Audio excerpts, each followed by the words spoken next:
மகா சிவராத்திரி சிவபெருமானின் அருளை பெறும் புனிதமான நாள்.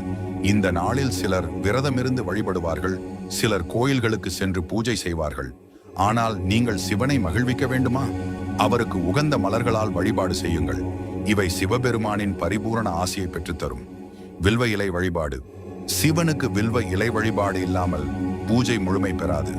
புராணங்களின்படி லட்சுமி தேவியின் வலது திருக்கரத்தில் இருந்துதான் வில்வ மரம் உருவானது. வில்வ இலைகளை வைத்து பூஜித்தால் எல்லா பாக்கியங்களும் பெறலாம். தும்பை பூ வழிபாடு.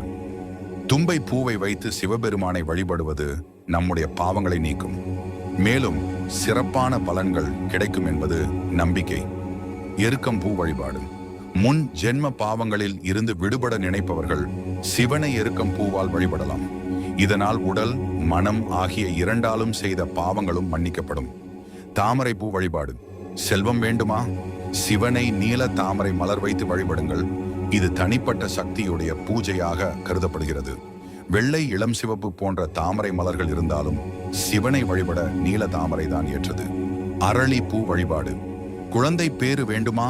நினைத்த காரியம் நிறைவேற வேண்டுமா? சிவனை அரளி பூவால் வழிபடுங்கள். வெள்ளை அரளி பூவை வைத்து வழிபட்டால் மனதுக்கு விருப்பமான மனைவி அமைவார் என்று கூறப்படுகிறது.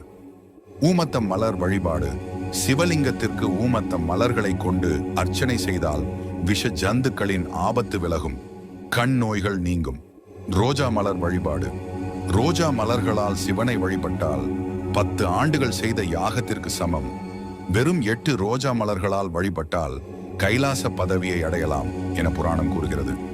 மகா சிவராத்திரியில் அல்லது மாதந்தோறும் வரும் பிரதோஷ காலங்களில் சிவனுக்கு பிடித்த மலர்களால் வழிபாடு செய்யுங்கள். இது உங்கள் வாழ்க்கையில் நல்ல மாற்றங்களை கொண்டு வரும். சிவன் அருள் அனைவருக்கும் கிடைக்கட்டும். ஓம் நம சிவாய.